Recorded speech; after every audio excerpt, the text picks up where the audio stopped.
more than just a competition of athletes. This is a competition of training methodologies. It is the sport of fitness.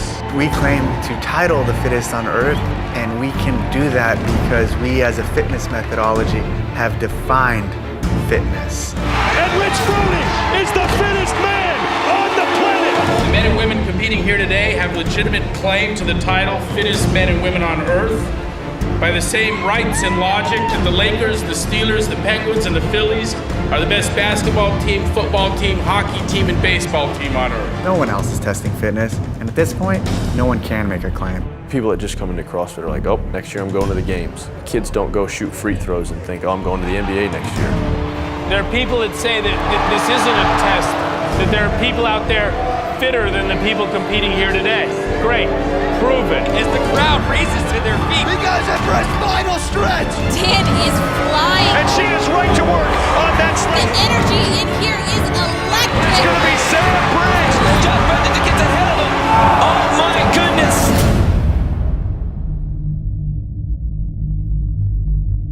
Anyone in the field of exercise would agree that the definition of fitness that Greg Glassman came up with is as complete as any that's ever been. So work capacity across broad time and modal domains. It's as complete as there ever has been a definition. Fitness is your ability to perform. When we're talking about physical fitness, that means your ability to perform the given tasks using your body. Fitness is not just in the gym, fitness is outside of the gym. It's life. Anytime you find yourself saying, damn it, I can't do that, you have a hole in your fitness.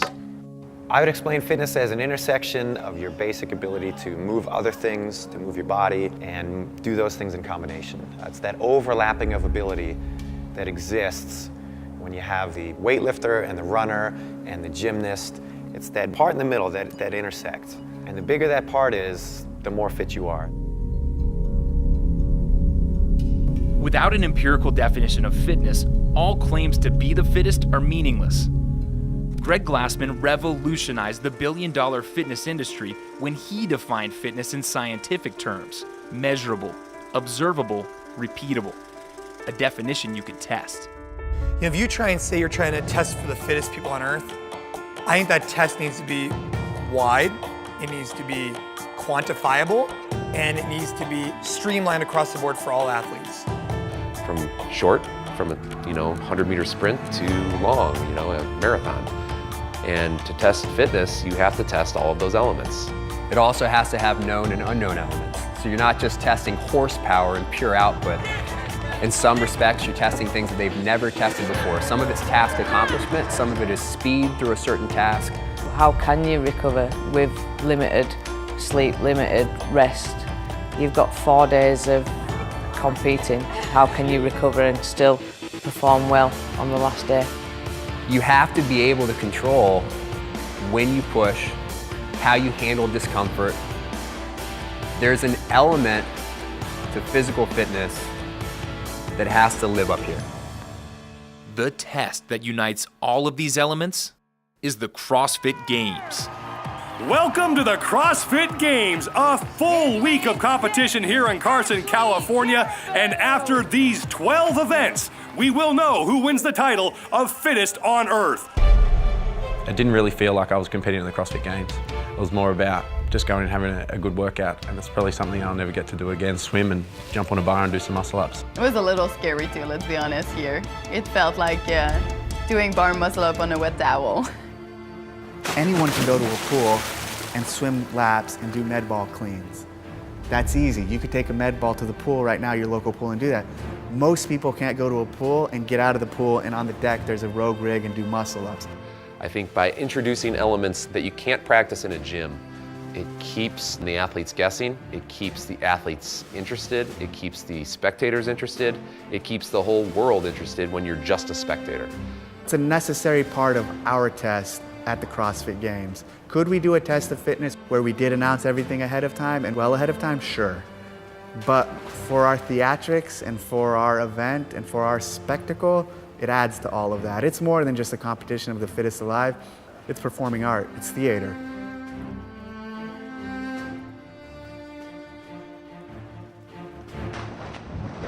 but this is what fitness is all about. How can you handle these real-world objects, odd objects? We're testing that right now, and it's very apparent if they've been doing these sorts of movements or not. The pig. After a 2-mile run, you run to that thing and you're like, okay, how do I do this? We didn't get to touch it. We didn't get to play with it. We didn't know how much it weighed. We didn't know whether or not to wear gloves. You just grab it, you flip it, and you're like, okay, there's the first one, here we go. That was like a 1-rep max deadlift over and over again for 60 reps. And I just remember thinking to myself, damn, this is very, very, very challenging for me. But if it's that challenging for me, I know it's challenging for them. One thing that helped me out was that I look over to the left and I see Dan Bailey just slobber coming out of his mouth, and it kind of just made me like settle down, like, okay, like this is normal what I'm feeling. This is really hard for everybody. And all that says to me is that these people can adapt to physical activity like nobody else on earth. We're not testing specialization. We're not testing pre-game strategy for these guys.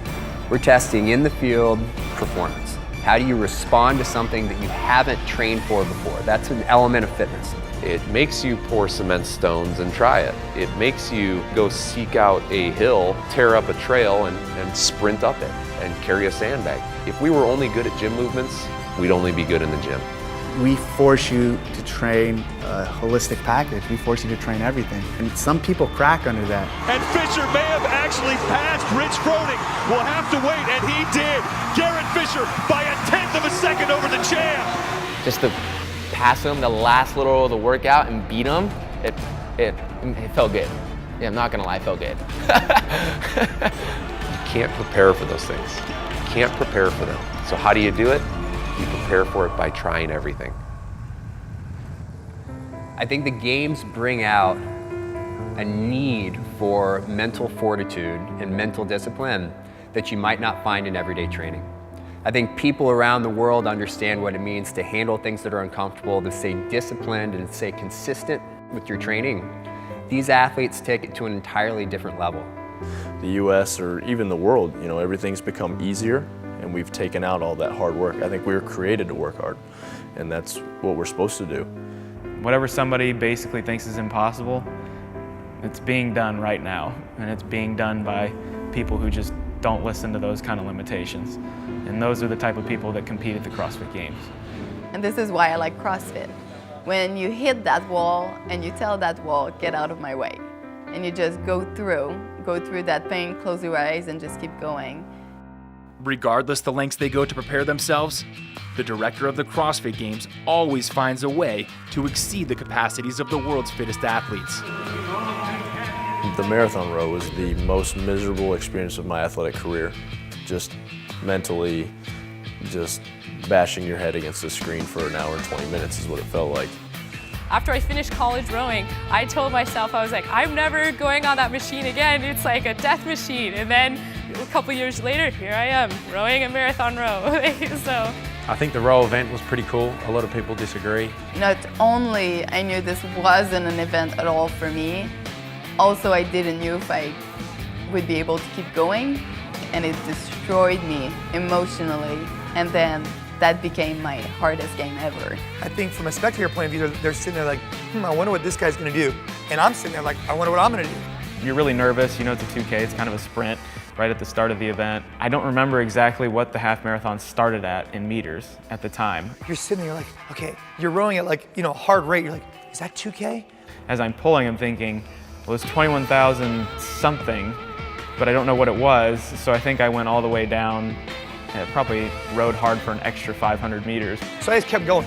I kept going until I hit 7 minutes, like that, I have to be done. There's no way I can't be done. It was pretty much like a dogfight, having the screen up and seeing where you were placed in the pack.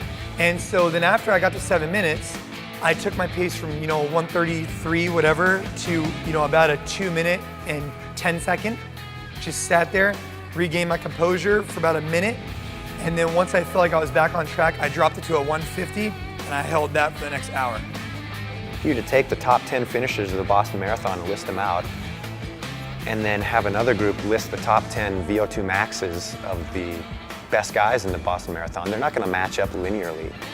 You have to run the race to figure that stuff out. Who's the best? Well, run the race. You can't do it in the laboratory. And that's the physiological difference between potential and capacity. Zigzag sprint, that's my jam. And it's time for the zigzag sprint, the 5th of 12 scored events.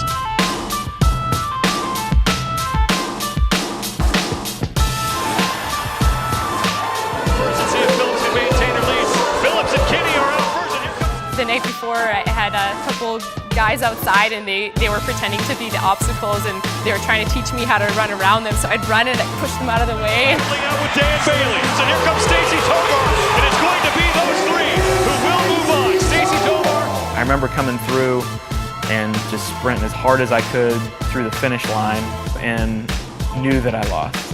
It's Bailey, it's Hendrick, we're gonna have to go to the chip. That was a photo finish. But I've lost races by 100th of a second before, and I've won races by 100th of a second, and you know when you win and lose. I really wanted to win it. And we are ready for the 8th of 12 scored events, the clean and jerk ladder.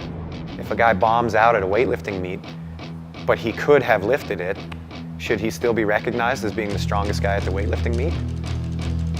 Pretty cut and dry in that environment. Nobody's given him any kudos for that. No, he's got to actually lift it and do it. Everybody likes lifting. Barto underneath that, standing it up. Lucas Parker out of the hole at 345. I mean, I didn't go bad. I took 7th. I mean, it's not, I don't think anybody would say it's bad, right? But my legs just had nothing in. I felt fine. Legs felt fresh. I think it was just adrenaline. People were going nuts. It was so damn cool. 230 pounds for Cara Webb. And the jerk even more solid than the clean stabilizing. And I thought when I got out there it would start feeling a little lighter. It didn't. Still felt heavy. I mean, we had a lot of legs, but my legs felt great coming out of that squat. Previous PR was 315, so I jerked 315, then 325, and then only just made the clean at 335, missed the jerk. And my technique broke down because I didn't prepare well enough. Exhausted at heavy loads with a highly skilled movement. That's why. Being strong at high heart rate is something unique that we test and is very important in the real world and in determining fitness. No one else is testing fitness. Strongman events aren't, they're not claiming to. Weightlifting's obviously not, and they're not claiming to. You look at a decathlete, some would say they're the fittest alive, but actually their claim is the best athlete in the world. And they really test 3 different domains. They test running, they test throwing, and they test jumping. Decathletes at the highest level are very strong, but in their events, in their 10 events, they don't test strength. Fitness is not a theoretical, well, I think I could have done that if things were a little bit different. It doesn't work that way. Fitness is what can you show me today? Keep your eyes open, guys. I think this one's gonna go really quick.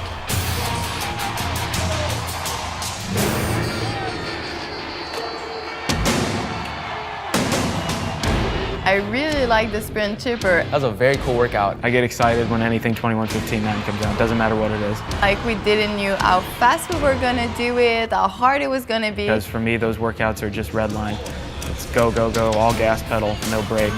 It was really, a big sprint against the watch, and you couldn't think about what you were doing because everyone was going so fast. What I was thinking about was how that'd be a pretty stupid mistake if you dropped the ball because you'd lose the event, period. I think I went out a little bit too hot, so by the time I got off the GHD machine, I felt very dizzy and almost like blown up. In the middle of a workout like that, it doesn't hurt. Like it really doesn't. You pretty much go numb. My legs were burning really, really bad, and I had to drop that bar, and those 165 were the heaviest snatches like I've ever done. And all you're thinking about is finishing as fast as you can. But it's the aftermath when you're done that buries you. The snatches, I thought Jason would move easier than me because it was 165. I waited for him to put the bar down. Once he put the bar down, I did one more rep. And then when he picked the bar up, I picked the bar up, so I was another rep ahead of him. Dan Bailey has the time to beat. Froening's got to hurry. And then it was just beat him over that wall several times. And Rich Froening is the first man to the wall, and he will make it. Rich Froening is now 100 points richer. I needed that one. If I would have won the games and not won an event, there should have just been people talking, and I don't like to leave any doubt. A test of this magnitude must be prodigiously well designed. Surprises, variety, equipment unveilings, and previously impossible challenges rule the day.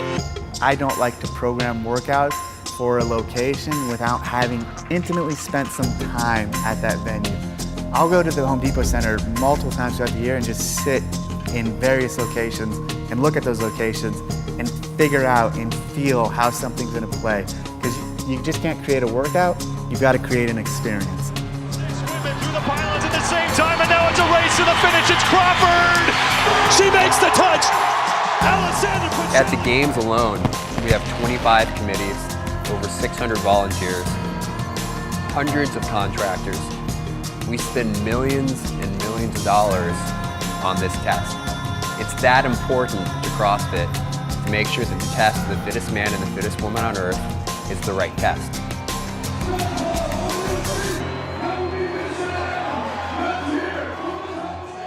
One of the things we have to battle with and struggle with is this need for the workouts to be so grand or written so big or such unique equipment.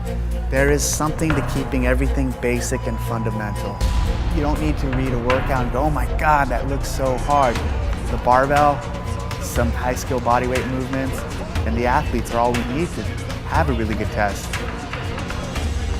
The thruster rope climb got me.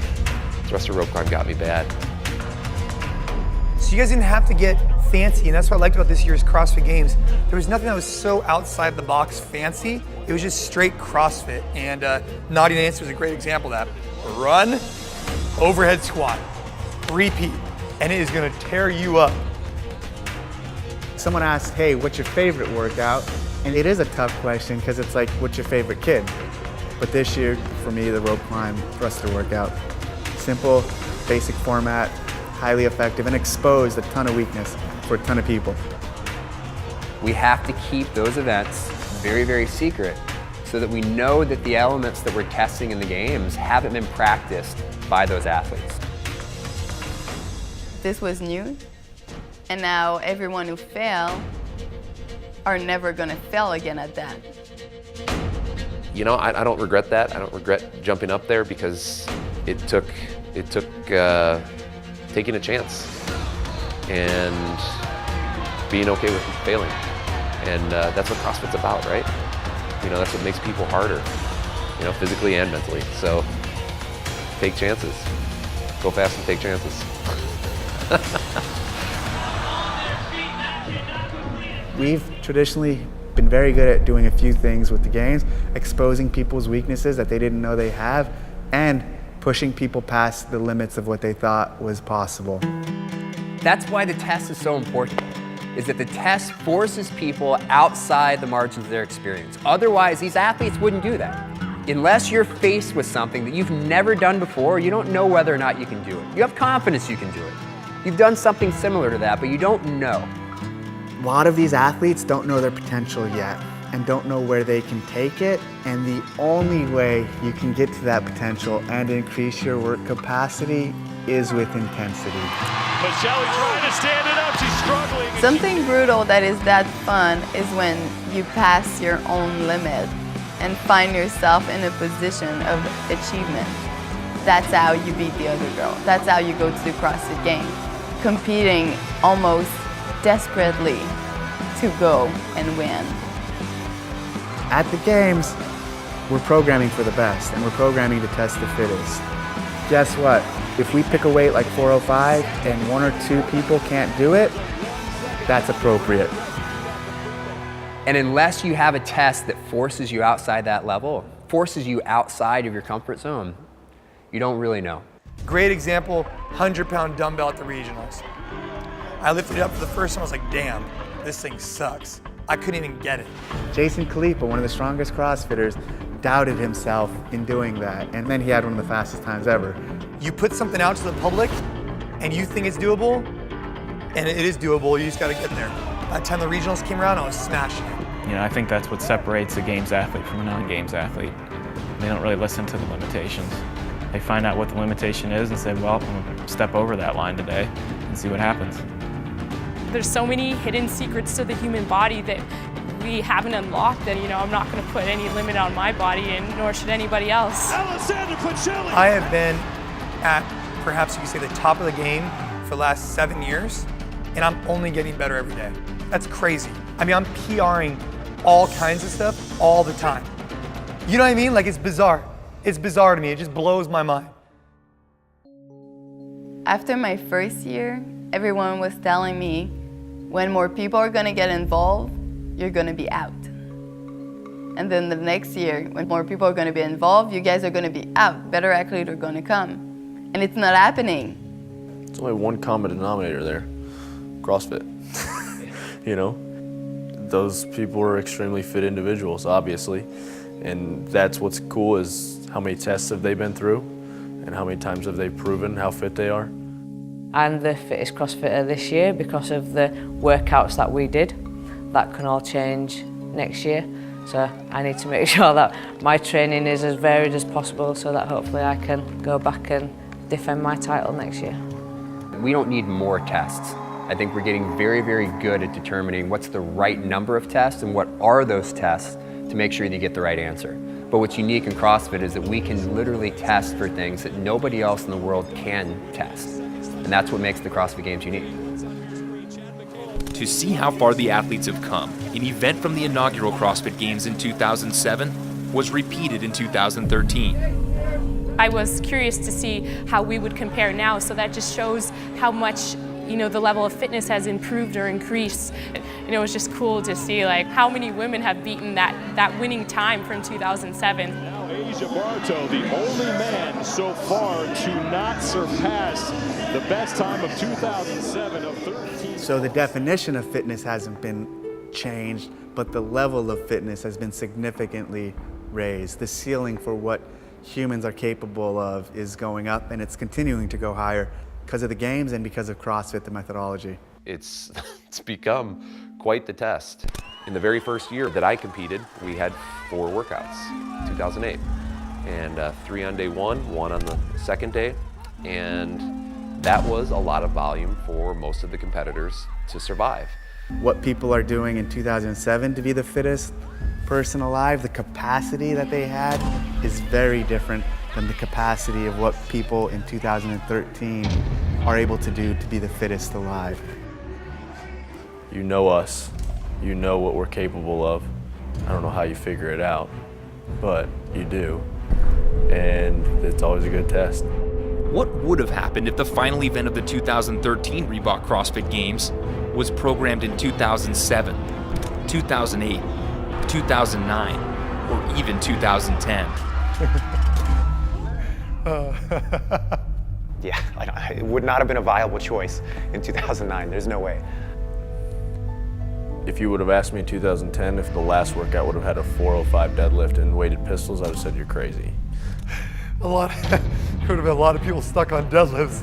That's probably the most demanding blend of capacities that we've seen in a single event. Rob Orlando would have finished it. I don't know about in the time cap, but. So your work potential, how do we know it or define it? We don't, but we know you have more than you have now. Oh yeah? You want us to do more? Cool, we can do that too. Oh, we've never even seen this thing. Watch this. This is what we can do.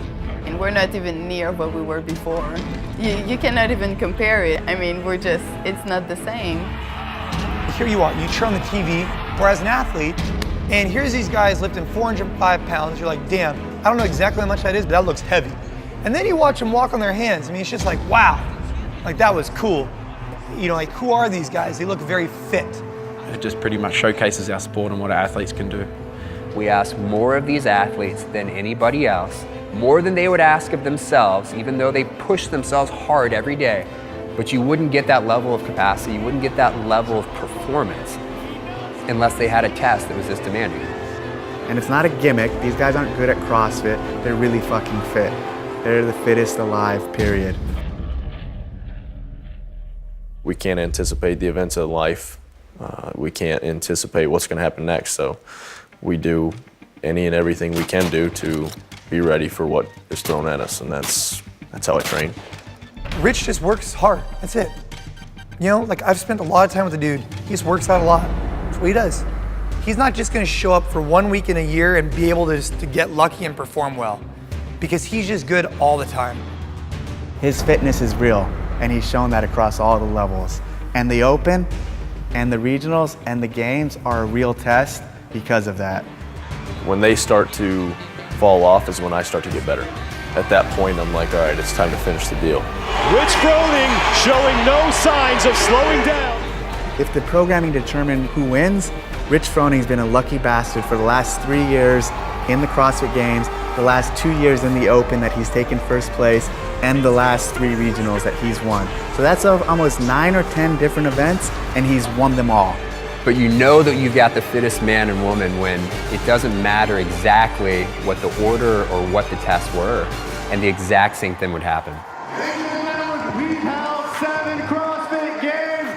This man has won 3 of them. I give you the 2013 Reebok CrossFit Games champion, Rich Froning! Physically, I feel great. Physically, I feel like I could do this for another 7 to 10 years. But mentally, it takes a toll on you. Mentally, it's a different animal. So we'll see. I think we've still got an unlimited playing field for adaptations still. I think that people are going to get stronger. I think they're going to get faster. Will we see somebody with a sub 5-minute mile and a 500+ pound back squat? Yes. Will there be lots of them in 10 years? Yes. We've seen heavyweights, we've seen endurance stuff. I think the next evolution is really complex gymnastics. So like planches, iron crosses, freestanding handstand push-ups. I think CrossFit is single-handedly going to prove what the human body is capable of doing in multiple different domains. And that's what's cool about this. It's a big experiment. There's no one way to train for this. What the athletes are all doing is training constantly varied functional movements at high intensity. What that looks like in application varies across the board.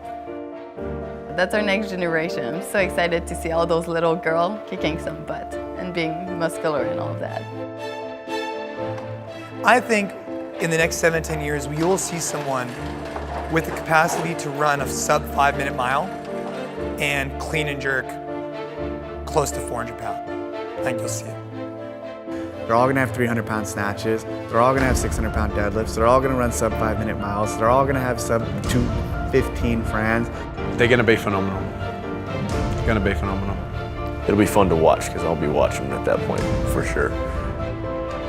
I don't think we're gonna win marathons. I don't think we're gonna win Olympic lifting competitions. I think people are gonna catch on to, wow, that dude just lifted a lot of weight and he can run and he looks good. Wow. Look, I was a Navy SEAL for 12 years. And if you were to say, how would I create the ultimate Navy SEAL physically? It would be through this training program, and it'd be someone like Rich Froning. And this program does that. It builds superheroes, it builds real life superheroes. And in 2020, we'll look back and say we were just in 2013 scratching the surface. We were just starting to understand what fitness really was. And I just hope that we don't look back and go, hey, we were sandbagging it. We weren't asking more.